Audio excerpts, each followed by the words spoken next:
everyone, welcome back to the channel Topper Ninja Agriculture। मैं सादिया आपके सामने लेकर आई हूँ प्लांट ब्रीडिंग एंड जेनेटिक्स की क्लासेस। आज हम सिलेक्शन के बारे में पढ़ेंगे। सिलेक्शन में हम natural selection, artificial selection, directional selection, stabilising selection और डिसरप्टिव सिलेक्शन को डिस्कस करेंगे। वर्तमान के जो मॉडर्न प्लांट्स हैं सभी सिलेक्शन अंडर डोमेस्टिकेशन का रिजल्ट है। कंटिन्यूअस सिलेक्शन और डोमेस्टिकेशन की वजह से आज हम मॉडर्न प्लांट्स कल्टीवेट करते हैं। स्लाइड में पिक्चर्स से क्लियर है कि वाइल्ड क्रॉप प्लांट्स एडिबल नहीं थे। वाइल्ड बनाना में सीड था, वाइल्ड मेज के दाने बहुत छोटे थे और इसी तरह वाइल्ड कैरेट भी इनएडिबल था। फटाफट हम डेफिनेशंस क्लियर करते हैं। Selection is a process of differential reproduction of genotypes present in population। मतलब कि selection different genotypes that is individual plants का different reproduction rate है। जिस plants का selection किया जाता है उस plant का reproduction allowed होता है और जिनको सेलेक्ट नहीं किया जाता वो रिप्रोड्यूस नहीं करते और विथ टाइम ख़त्म हो जाते हैं। दैट इज़ दे वैनिश और we can say that they are culled out. Population किसी भी जगह में एक स्पेसीज का ग्रुप है। अब स्पेसीज सेम है तो मेटिंग भी होगी। सो population is a group of individuals which mate or can freely mate with each other. It consists of a single species growing in the same locality. Agency के according selection को natural और artificial selection में divide किया गया है।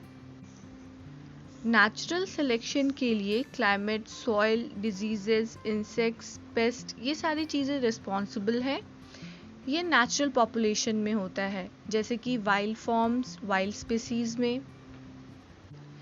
इसमें सारे genotypes reproduce करते हैं और प्रेजेंट प्रिवेलिंग एनवायरनमेंट में अडेप्ट कर जाते हैं। जो अडेप्ट नहीं करते वो फ्लरिश नहीं कर पाते। नेचुरल सिलेक्शन में जेनेटिक वेरिएबिलिटी रिटेन रहती है, वो घटती या बढ़ती नहीं है। निकोलसन के अकॉर्डिंग नेचुरल सिलेक्शन के दो मैकेनिज्म हैं, एक एनवायरमेंटल और दूसरा कंपटीशन। टॉल प्लांट्स आंधी तूफान में लॉज कर जाते हैं, वो नेचुरली सेलेक्ट नहीं होते, बट डॉर्फ प्लांट सेलेक्ट हो जाते हैं क्योंकि वो लॉज नहीं होते। कंपटीशन में सेम रिसोर्सेज के लिए compete करना होता है। जो compete कर लेते हैं वही नेचुरली सेलेक्ट हो पाते। आर्टिफिशियल सिलेक्शन ह्यूमंस के जरिए किया जाता है। It is done by us, by the human beings. ये डोमेस्टिकेटेड स्पीसीज में ही होता है एंड ये जो जेनोटाइप्स को सेलेक्ट किया जाता उन्हीं को अलाउ करता है रिप्रोड्यूस करने के लिए। सारे जेनोटाइप्स रिप्रोड्यूस नहीं करते हैं आर्टिफिशियल सिलेक्शन में। जो जेनोटाइप्स सेलेक्ट होते हैं they are less adapted to natural environment, मतलब वह उनकी जो अडेप्टेबिलिटी होती है नेचुरल एनवायरनमेंट में वो कम होती है एंड इसमें जेनेटिक वेरिएबिलिटी घट जाती है because we select few of the individuals. हम सिर्फ जो हमें ज़रूरत है उन्हीं इंडिविजुअल्स को सेलेक्ट करते हैं। सारे इंडिविजुअल्स को तो सेलेक्ट करते नहीं हैं कि हमारी वेरिएबिलिटी बढ़ी रहे। ब्रीडिंग में जो हम सिलेक्शन करते हैं जैसे कि मास सिलेक्शन, पेडिग्री सिलेक्शन, ये सारे आर्टिफिशियल सिलेक्शन में आएंगे। नेचुरल सिलेक्शन में प्लांट्स के डिफेंसेस अडेप्शन स्ट्रॉन्ग होते हैं। पिक में आप देख सकते हैं कि इंसेक्ट्स के अटैक के बावजूद वो प्लांट्स ग्रो और फ्लरिश कर रहे हैं जिनका डिफेंस मैकेनिज्म स्ट्रॉन्ग है। But on the other hand artificial selection में जो ट्रेट्स हमें चाहिए उनका हमने सिलेक्शन किया and then with over time हमने उस प्लांट को उस ट्रेड के लिए अच्छा बना दिया। सो आर्टिफिशियल सिलेक्शन में कंटिन्यूअस सिलेक्शन अंडर डोमेस्टिकेशन से प्लांट्स को इम्प्रूव किया जाता है। एक्सटर्नल फेनोटाइप, दैट इज जो विजिबल है, जो दिखाई देता है, उसके अकॉर्डिंग सिलेक्शन को 3 क्लासेस में डिवाइड किया गया है: directional selection, stabilising selection and disruptive selection. Directional selection में जो एक्सट्रीम फेनोटाइप है, फॉर एग्जाम्पल टॉल प्लांट और डॉफ प्लांट, इनका सिलेक्शन होगा, ना कि मीडियम साइज्ड प्लांट्स का। जब कोई पॉपुलेशन किसी नई जगह जाती है, दैट इज वो माइग्रेट करती है, तो डायरेक्शनल सिलेक्शन ऑपरेट होता है, because it favours fitness and reproducibility. So artificial selection में directional selection is for maximum yield and natural selection में इट्स फॉर मैक्सिमम फिटनेस। धीरे धीरे एलील्स पॉपुलेशन में फिक्स हो जाते हैं, दैट इज उनमें कोई सेग्रीगेशन नहीं होगा। क्रॉस पॉलिनेटेड प्लांट्स में वो एलील्स फेवर होंगे जो डोमिनेंस इफेक्ट और एपिस्टेसिस इफेक्ट शो करे। डोमिनेंस और एपिस्टेसिस इफेक्ट आगे की स्लाइड्स में डिस्कस्ड हैं। Let's see the graph now. जो सर्कल्ड एरिया है, that part of graph is selected. After selection you can see graph का शिफ्ट सिलेक्टेड एरिया की तरफ है। डायरेक्शनल सिलेक्शन में पॉपुलेशन के जेनेटिक वेरिएशन पर कोई इफेक्ट नहीं होता। In the second pic we can see that left side के शेडी एरिया में ब्लैक वुल्फ्स का सिलेक्शन है, क्योंकि ब्लैक वुल्फ्स उस शेडी एरिया में कैमोफ्लेज कर जाएंगे, मिलजुल जाएंगे। तो राइट साइड में वाइट वुल्फ का सिलेक्शन है, और ये सारी चीज़ें एम्बिएंट एनवायरनमेंट की वजह से है, ताकि वुल्फ्स का कैमोफ्लेज हो सके और वह अपने प्रे डियर्स को पकड़ सके। एट इक्विलिब्रियम पॉपुलेशन में होमोजाइगस एलील्स वाले जीनोटाइप्स रहेंगे, that is either capital T और स्मॉल t, और सेलेक्टेड एलील्स की सर्वाइवल प्रोबेबिलिटी हाईएस्ट होनी चाहिए। An allele is dominant with respect to survival probability if heterozygotes have the same survival probability as homozygotes for the favored allele, and it is recessive if the heterozygotes have the same survival probability as the homozygotes for the disfavored allele. इसका मतलब यह है कि कोई heterozygote जो capital T small t वाला जिसका allele composition है, उसकी प्रोबेबिलिटी लेवल सेम रहेगी जैसी रहेगी कैपिटल T होमोजाइगोट्स की फॉर द फेवर्ड एलील जब हमारा रहेगा dominant capital T।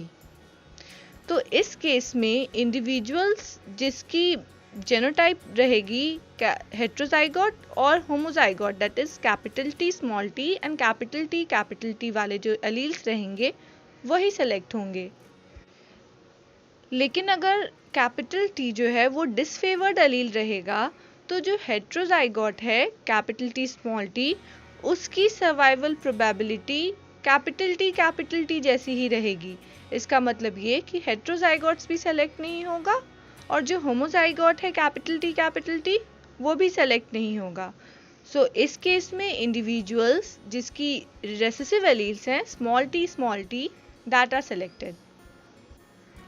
So we can say that capital T small t has the same survival probability as capital T for the favored allele capital T, and individuals having capital T small t and capital T alleles are selected. Then again, when small t are selected, it happens when capital T small t has the same survival probability as capital T for the disfavored allele capital T. I hope you understand this thing. If not, take your copy and pen, write it in your notebook and then try to understand. तो ये जो pattern of selection है directional selection का, इसे आखिर directional selection कहते क्यों हैं? बिकॉज इसमें कोई एक एलील जो है उसकी फ्रीक्वेंसी हमेशा बढ़ती रहती है whereas दूसरे एलील की फ्रीक्वेंसी हमेशा घटती रहती है। तो जो रेसेसिव एलील का सिलेक्शन होगा, देन रेसेसिव एलील की जो फ्रीक्वेंसी है वो बढ़ेगी, और अगर डोमिनेंट एलील का सिलेक्शन होगा देन डोमिनेंट एलील की फ्रीक्वेंसी बढ़ती जाएगी। Stabilising selection. डायरेक्शनल सिलेक्शन के बाद population undergoes stabilising selection.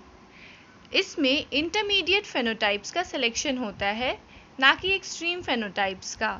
That is न टॉल प्लांट सेलेक्ट होंगे न डॉफ प्लांट सेलेक्ट होंगे तो सिर्फ और सिर्फ मीडियम साइज प्लांट्स। इस फिटनेस को हेट्रोजाइगोट एडवांटेज कहते हैं, बिकॉज हेट्रोजाइगस इंडिविजुअल्स की सर्वाइवल ज़्यादा होती है। इसमें वो एलील्स एक्यूमुलेट होते जो एडिटिव जीन एक्शन शो करे। Now what is this additive gene action? It's discussed in the next slides. इसमें दैट इज स्टेबलाइजिंग सिलेक्शन में जेनेटिक वेरिएशन का रिडक्शन होता है, बिकॉज फेनोटाइप्स जो हैं वो मीडियम दैट इज मीन जो प्लांट्स हैं उन्हीं को सेलेक्ट करते हैं। ग्राफ में we can see how phenotype has narrowed towards the mean. Picture में ग्रे वुल्फ का सिलेक्शन है because of the greyish ambient environment. ना ही ब्लैक वुल्फ सेलेक्टेड हैं और ना ही white wolf. Disruptive selection. Directional selection के बाद या तो स्टेबलाइजिंग सिलेक्शन होगा या disruptive. This fitness is called heterozygous disadvantage, because heterozygous individuals की सर्वाइवल प्रोबेबिलिटी मिनिमम हो जाती है। हर इकोलॉजिकल निच में डिफरेंट फेनोटाइप सेलेक्ट होता है। इकोलॉजिकल निच वह एरिया है जिसमें एनिमल और प्लांट्स वो अपने फूड ऑब्टेन करे, और we can say that it's a work place for them. Habitat same रहने पर कंपटीशन बढ़ जाता है, सो निचेस डिफरेंट रहती ताकि all organisms could thrive well.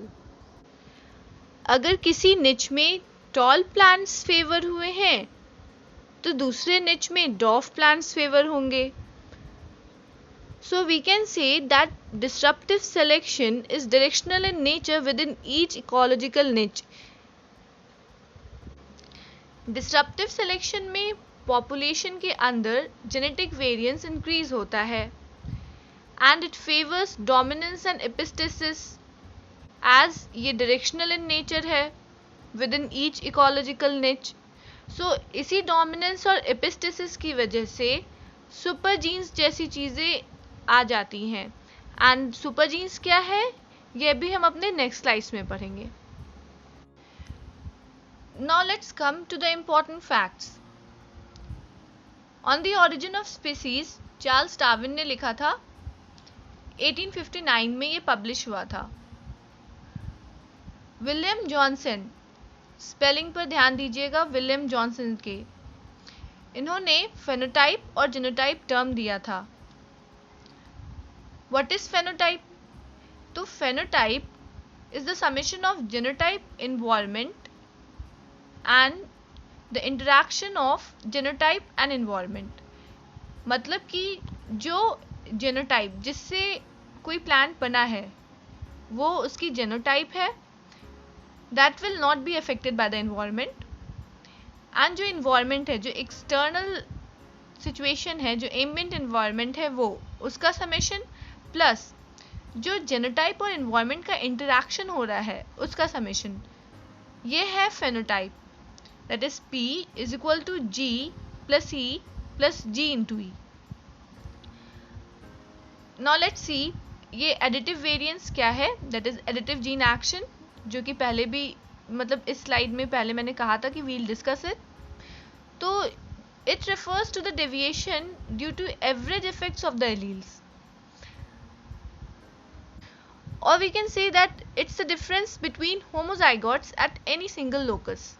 आप नीचे पिक्चर में देखिए, जो फिगर बना हुआ है लाइन वाला, उसमें देखिए। इस पिक्चर में जो M है दैट्स द